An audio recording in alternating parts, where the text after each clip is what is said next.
This is Small Business Big World, our weekly podcast prepared by the team at Paper Trails. Owning and running a small business is hard. Each week, we'll dive into the challenges, headaches, trends, fun, and excitement of running a small business. After all, small businesses are the heartbeat of America, and our team is here to keep them beating.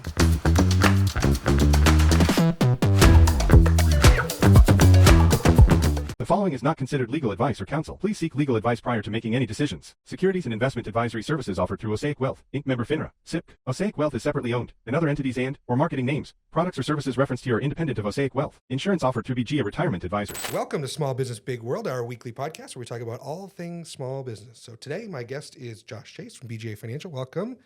Thank you. Good morning, Chris. How are you? So, we talk a lot about getting ready for retirement, but today we're going to talk about the emotional side of getting ready for retirement, right? That's a big piece. Yeah, absolutely. I think the financial piece of retirement is covered by a lot of people, and people know how important it is to make sure you have enough money for retirement. But I think that emotional side of retirement is not talked about enough. Right. So that's what we're going to talk about today. But before we get into that, don't forget, like, follow, share, rate, review, subscribe. We are everywhere you get your podcast. We certainly appreciate any ratings you can give us. That helps us grow as well. If you ever have a question for us or any of our guests, you can email us at podcast@papertrails.com.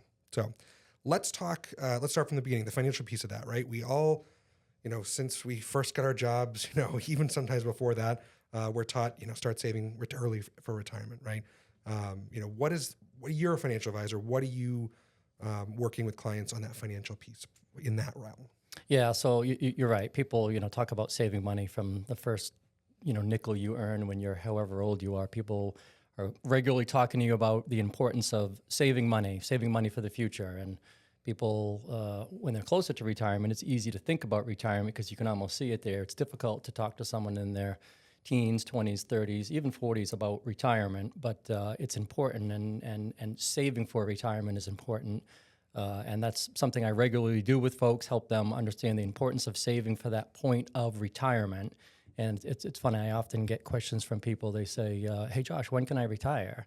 And I always say, half kidding, but half serious. I'm like, you can retire anytime you want. I mean, you literally can walk out the door right now and tell the boss you're not coming back. Anybody can do that at any time, at any age. The real question is, where's the money going to come from for you to do the things that you need to do and want to do? So that's sort of the financial side of it.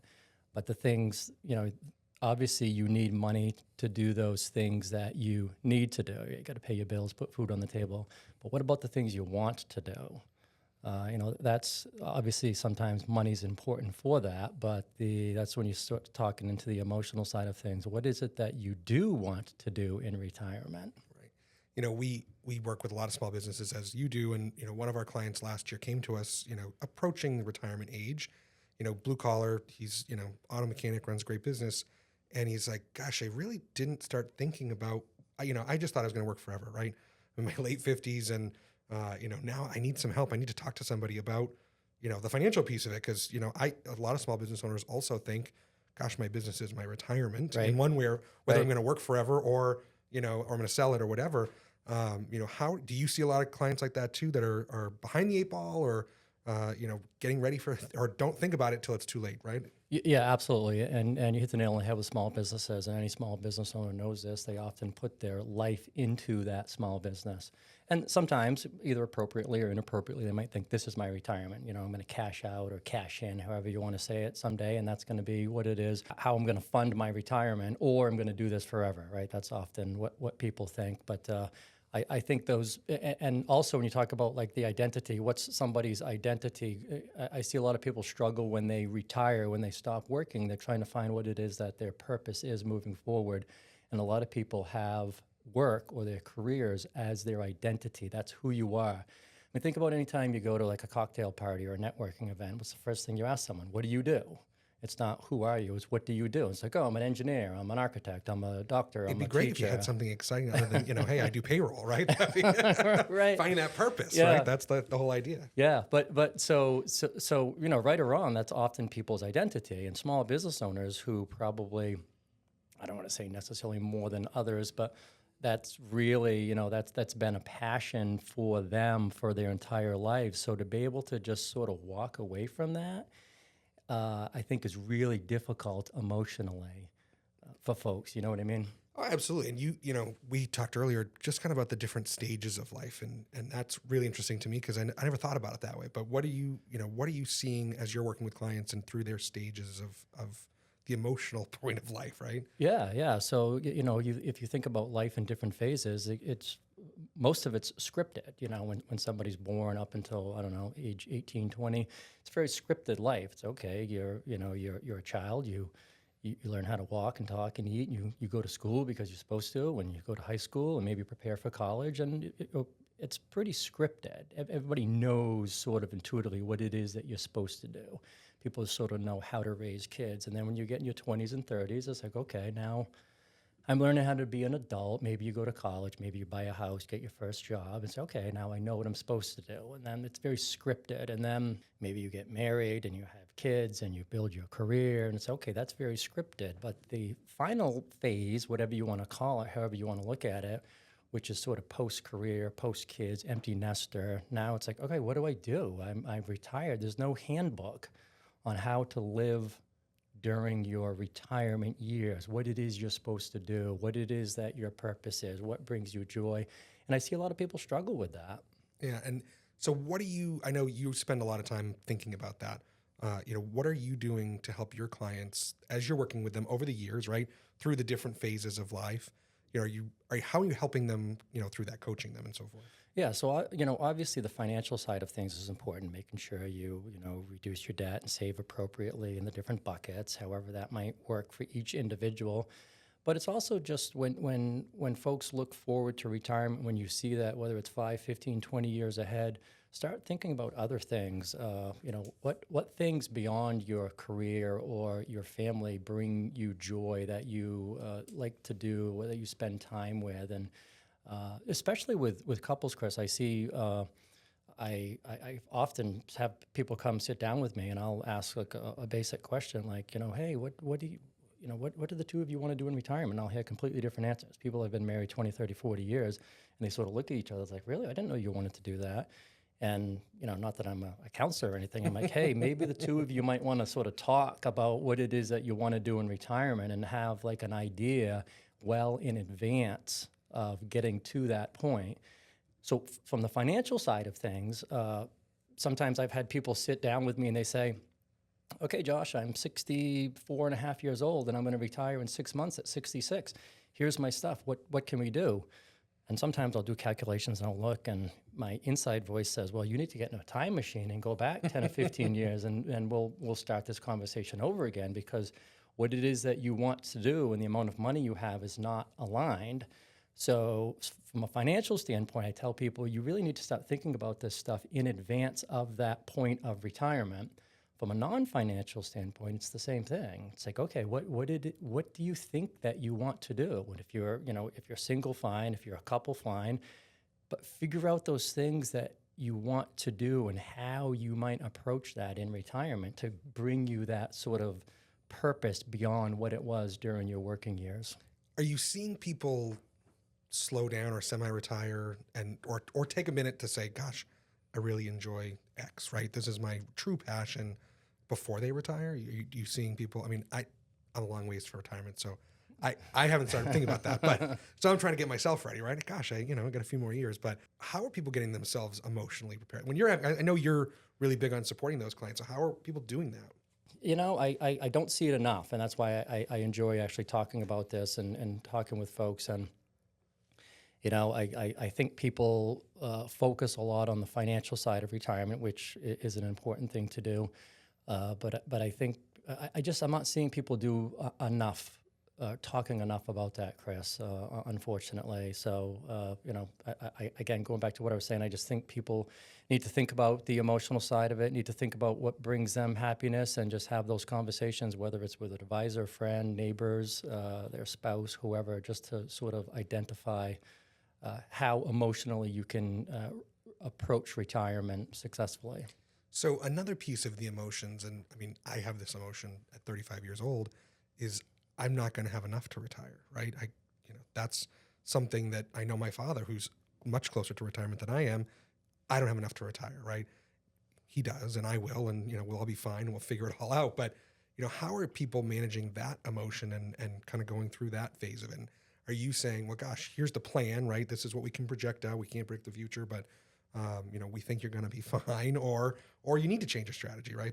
Are you those conversations that you're having with people as well? I mean, Yeah, so, going back to when you earn your first nickel, however old you were, you've spent your entire life earning and saving money. And again, that's scripted. Everyone sort of knows how to do that. People are preaching to one another constantly about how to save money and the different sources of savings, accounts, etc. But not enough people also talk about when you stop earning money. If you picture yourself as a money-making machine, truly you are a machine that makes money. That's your ability to earn income. And when you stop doing that at age 65, sometimes age 70, when people have been working often for 45 or 50 years, every Monday, Tuesday, Wednesday, Thursday, Friday, they wake up, they go to work, and they get a paycheck at the end of the week, and then all of a sudden to say, okay, don't do that anymore. People just don't know how to do that. They don't understand that, and that emotional toll is like, I have no idea how to stop doing this. And the idea of no longer putting money into a bucket really scares me. And now you're telling me I have to start taking money out of this bucket, and there might be a bottom of that bucket. right. That's kind of scary for a lot of people. Right. Absolutely. That's what that's what I think about. Right. You said when we talked a couple weeks ago that, when your clients retire that, following Monday, you call them and say, hey, what's going on? How are you feeling? I love that. Sort of what I was just talking about, the idea of like working for 40 or 50 years, and then one day you go to work, and then the next day, all of a sudden you wake up literally with nothing to do. And it's fascinating, but I think that's also what scares a lot of people. I've seen so many people, they rush towards that. They're like, I can't wait for that day. And other people, I think it really, truly scares them. But I've had several conversations with people that tell me they're going to retire. And it's weird. I kind of get excited. I'm like, oh my gosh, can I call you? Like, they're like, yeah, sure, absolutely. And there's one gentleman that I work with, and every time I call him, I'm like, so what's on the agenda today? What are you doing? And he's great, and he's very content, and I love the word contentment. He's very content, and he's like, yeah, you know what? He goes, I just think I'm going to go trim a couple of trees. I'm going to drive my tractor out back a little bit. I absolutely love it.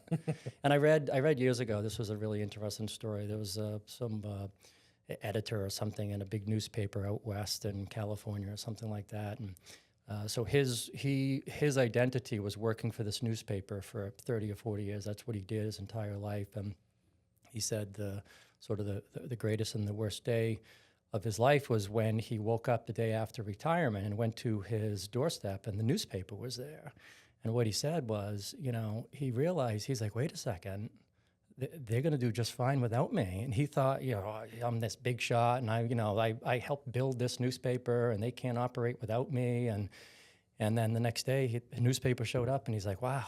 He goes, I'm just another number. I'm just another person. They don't necessarily need me. He was really excited to reach retirement, but realized at that same time that, oh my gosh, that my identity was sort of all wrong. Who I saw myself is not necessarily the way other people saw me. That's interesting. I think, we all, again, we have our identity, right? Which for me is, I'm guilty of it, right? My business. I work too much. I enjoy it, of course, but, I don't take the time to enjoy other things sometimes. And I think that's, things we all need to stop and think about and say, gosh, we need to stop and smell the roses and realize that, we do have a finite time. The bucket's going to come to, it's going to get empty at some point. You might as well enjoy it while it's full, right? Yeah. I think that's something that we all probably should take a step back and think about. But Yeah, absolutely. And I, with respect to people reaching retirement, I also, I love the way people approach retirement and think about that actual day. We were talking a moment ago about like when I get excited to hear people like, what are you doing on that last day? Are you having a party? Like it's that sort of finality, or that it's that final moment of like, I've been doing this all my life, and like how does it end? And there's really no other thing in life where I can see where it's just you're preparing for something, this sort of final moment where you're telling someone, a group, a career, or something where I'm done with it. And you've been doing it for 30, 40, 50 years, and to see what that moment is going to be like. A few years back, I was working with this woman. She was fantastic, and she was a receptionist at this organization, and she announced her retirement. She was working there for 30 years, something like that. And she said, all right, the time is right for me to retire. And she didn't know the actual day, but she prearranged with the boss and said, hey, within the next couple of months, I'm going to retire. I don't know the exact date, but she said, I know that I'm going to be driving home one day, and I'm going to know that's my last day, and I'm just not going to show up the next day. And she said to the boss, The employer in me is cringing right now, by the way. Just well, she said to the boss, out of respect for you, I don't want you guys to worry about me, and I don't want to just, stiff you guys and not have somebody.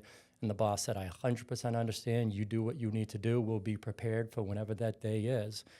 And then sure enough, she was just driving home one day, and I talked to her after this, and she looked at me and she goes, yeah, I was just driving home one day, and she looked around, she goes, yep, today's the day. And she just didn't show up the next day. I was just like, wow. And I was just like so fascinated by that. I'm like, how do you do that? That's just so cool. it's cool and, again, frightening as an employer, right? That's succession planning. That's a whole different episode. But, that's certainly something that small business owners need to think about. But well, I think for her too, I think part of it was the fear of facing those emotions and having people hug her and giving her a cake and throwing a party and giving her cards. I think part of it was she didn't want to face that she didn't want the finality. She didn't. That's right. That's exactly right. Interesting. What have you seen in your clients, that has fulfilled them? What have you seen them doing? What are their goals after, day one of retirement, their next wave of life? Yeah. Anything really cool you've seen? Well, I think for small business owners of small businesses, I think for them, the big thing, and as you know, when you're very passionate about what you do, it's hard to let that go sometimes. But when they have somebody to mentor, somebody to pass on that wisdom, pass on that business, pass on that knowledge, all of that information, I've seen that gives people a lot of satisfaction. So that, and whether it's like handing off a baton and allowing someone to continue your legacy, what it is that you've done. So for small business owners, that's definitely something that's brought them happiness and passion and makes it easier for them to sort of reach that retirement phase, sort of phasing out of retirement rather than that final moment. You see that, like, okay, I'm here on a Friday and I'm not going to show up on a Monday is one thing. But I think we're seeing a lot more of that sort of phasing into retirement or phasing out of your career. Right. I was working 5 days a week. Now it's 4. Now it's 3. Especially, I think, with the way unemployment rates are, and I think businesses are very much willing to work with people that are good quality employees to Absolutely. say, hey, we know you're at that point of retirement. We'll work with you. We'll be flexible and allow you to sort of phase into retirement, which will help you emotionally deal with, okay, I'm working 5 days a week now, I'm working 4 days a week. And it has that extra day to allow you to find that fulfillment and that purpose outside of your career, and then maybe down to 3 days, an event, rather than working on a Friday, waking up on a Monday with nothing to do. Right. And that's a perfect example. We're doing that here internally. I have an employee, longtime employee, wonderful. About 2 years ago, we kind of transitioned her into her retirement role, something that's a little less stressful, senior level kind of position, not the monotony, the craziness of the day to day. And now we're starting to have that conversation of like, okay, how much longer do you really want to work? And do you want to go to a couple of days a week before you, so you can start to phase in, which I think works great for me as an employer. And I think certainly for certain folks, it might work, as an employee as well. Yeah. It's hard enough for businesses to find quality employees right now. So when you have one, you don't want to lose them. Absolutely. But I also see a lot of business owners take a certain amount of pride in having somebody retire from their organization. I see that a lot with small businesses. They're incredibly proud, especially some newer businesses where they have like the first person to retire from their company. Business owners take a lot of pride in that. Yeah. They're like, you know what? I was able to give somebody a career. I was able to give them the ability to phase into retirement with some dignity. And it's pretty neat to see. That's really cool. So I think retirement's a long way for a lot of us. We're getting ready to, we're getting ready early to retire. And then, it comes, and now we're there. And, I think I have to find my purpose when we get there. I don't know if you started thinking about yours. I think that's kind of the summary of, today is really just getting yourself emotionally ready, right? That's the big piece of it. And certainly we don't want to see the people that just go home and sit in the chair for 20 years and then go to the box, right? Right. That's terrible. So, well, good. Well, just a reminder, our disclaimer, Josh is a financial advisor. Everything that we've talked about today is not advice or counsel. Please continue to seek your own advice and counsel from your trusted advisors as well. So that is wonderful. Thank you so much, Josh. Really appreciate it. Before we head off, don't forget, please like, follow, share, rate, review. We really appreciate all those reviews. That helps us grow. And again, if you have any questions for us, you can reach out to us at podcast@papertrails.com. Josh, how do folks get in touch with you if they want more advice, or they want to sit in your chaise lounge Thank in the you. office? Absolutely. Email address is jchase@bgaretirement.com. Telephone 207-233-8237, or visit our website, www.bgafinancial.com. Awesome. Well, thank you so much. Thanks very much, Josh. And thanks everyone for listening today. And we'll see you very soon. Thanks for listening to this week's episode of A Small Business, Big World. This podcast is a production of Paper Trails. We are a payroll and HR company based in Kennebunk, Maine, and we serve small and mid-sized businesses across New England and the country. If you found this podcast helpful, don't forget to follow us at @PaperTrailsPayroll across all social media platforms, and check us out at papertrails.com for more information. As a reminder, the views, opinions, and thoughts expressed are the hosts and guests alone. The material presented in this podcast is for general information purposes only and should not be considered legal or financial advice. By inviting this guest to our podcast, Paper Trails does not imply endorsement of or opposition to any specific individual, organization, product, or service.